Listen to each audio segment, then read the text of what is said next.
Hello, and welcome to this week's review on the White Pube. My name is Gabrielle Della Puente, and this is a review of Mundaun. I'll say up top that this is a spoiler-free review. I've made mention of the general premise of the game and a few things that feature within it, but I've tried to be really careful so that you can enjoy this for yourself. The game was made by Michel Ziegler, whose studio is called Hidden Field, and it was published by MWM Interactive in the middle of March, so it's quite a recent one. It's available to play now on PS4, PS5, Xbox Series X and S, and the PC as well. The emoji summary for this review is mountain, devil face, and then the hand you make when you do a chef's kiss. Mundaun. I've been to Mundaun. I've walked through barren mountains and into a glass lake. I've slept with spikes on my chest to protect me from the devil.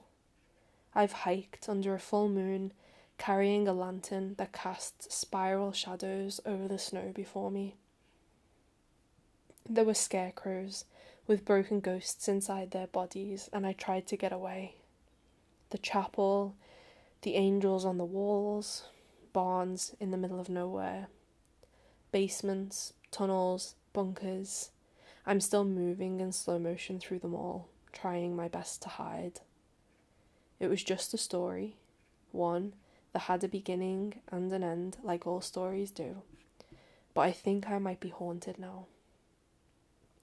Even though I've finished the game, Mundaun has carried on in my dreams. I love writing about the games that I've loved, but they are also the trickiest texts to create. I know I need to find the other people who might love the game as much as I have, so we can share in the joy together, compare notes, and recover. But I need to write about it in a way that means they can discover the game's fullness for themselves. I try to use the space of the review to describe the mood and the imagery in an elliptical, whispered way. Edges only, scars, fingernail mark briefly on your palm. It's hard to find the right balance of words when I'm writing about a game I have loved, and I'm feeling that now for Mundaun. Mundaun is a first-person horror adventure set in the Swiss Alps and written in the area's native Romansh language.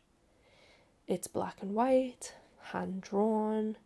The story is hard to face up to. It pulls on the stomach, the nerves, and the soul. It centres on a young man named Kurdin.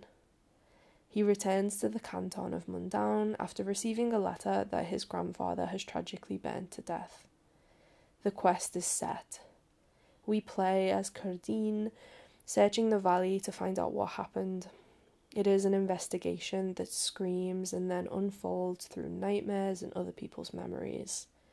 The gameplay is tense and sometimes opaque. It was the first game I'd ever played in the genre, and it was the exact kind of horror I enjoy. Quiet, gilded, animalistic, semi-religious, and bleak. The game's creator, Michel Ziegler, took an old folktale local to Switzerland, gave new layers to the inciting incident and his own resolutions too, and then walked backwards and built outwards to create his own Mundaun. There is the overarching story of Kurdin arriving on the mountains, and there's the story of the myth within.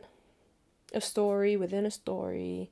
Ziegler has locked the myth inside a thin cage, like a terrible creature about to break free. The closer we get to it, the louder the horror becomes. It trembles, it speaks in tongues, and it moans to us in the language of the occult. I can't stop thinking about it, can't stop seeing it in my mind. I've never played a game with such a unique look.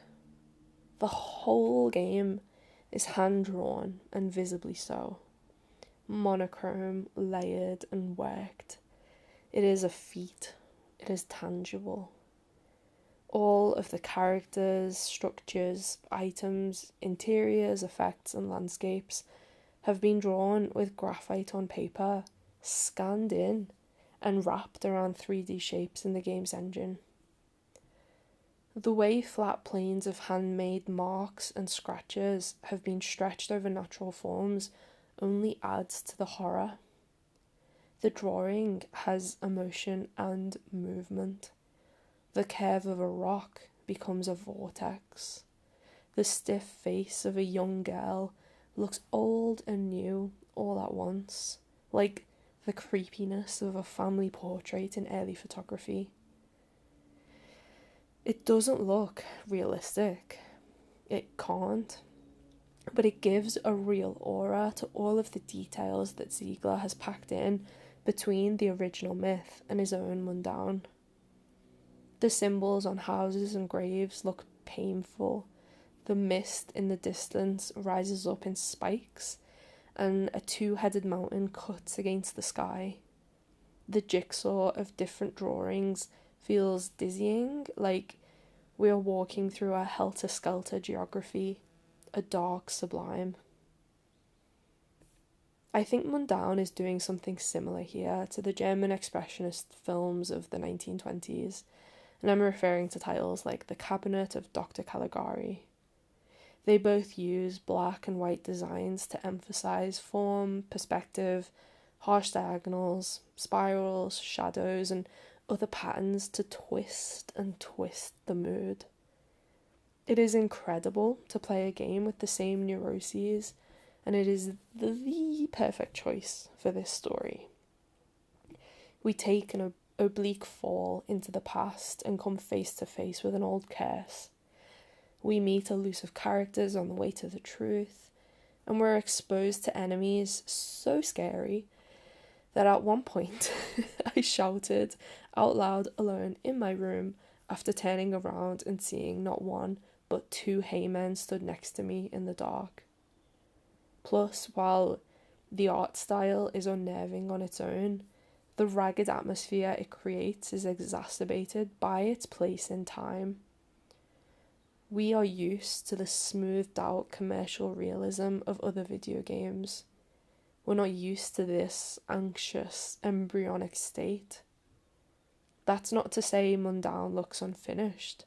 I think it wears itself very well. We can zoom in to see the carefully handled outline of a baby goat repeated on the blankets of a crib, or back out for the blushing graphite erased carefully into gradients for the skies. It's fantastic. It feels like such an achievement, and again, given the genre, it only helps that against every other HD, full-colour, sanitised game, Mundaun looks like an artwork that has deeply and consciously lost its mind. I was playing with the horror right there in my hands. I couldn't pull away. This review feels frantic. I just didn't know where to start. I told you, it's hard to find the words. I'm reeling off the back of it all. A review of this game feels too literal anyway, too day-to-day and narrow, when Mundaun goes somewhere else entirely. It goes somewhere thick and heavy, somewhere there is peril and divinity. Impossible to write about. Better just to play. The words I've finally chosen for this review would all ideally overlap on the page, refracted and strange. I'd write them fast and backwards and hope you understand. I hope other people play it. And I hope the creator reads this review so he knows how grateful I am that he made it. The horror in this game is covered from all angles like a house of mirrors. After I'd finished playing, I dreamt about it over the nights and days. Rushed feelings, magic, elegiac space. Now that I'm coming to, I realise I want a piece of it for myself. Where are the prints, the figurines, the album releases, and more? I want a memento of the dark arts, a fantasy keepsake, a little talisman to keep me safe. Mostly, I want ways to support more work like this being made. It was perfect. Mundaun. I've been to Mundaun, and I already want to go back. ... And then there's a little PS. If you do want to know which myth the game is based on, I can tell you, but there are spoilers, of course. So Mundaun takes inspiration from the folk tale of the Devil's Bridge in Switzerland's Reuss Valley. Legend tells of a bridge that was so impossible to build over the gorge that locals wished the devil would make it for them instead. The devil was conjured by their wish and offered the villagers a deal. He would make the bridge if he was allowed to take the first soul that crossed it once it was complete. They agreed, but instead of a human soul, the villagers sent a goat across. The deal was sealed, but the devil felt cheated. ... The end. Okay, go and play it. Bye!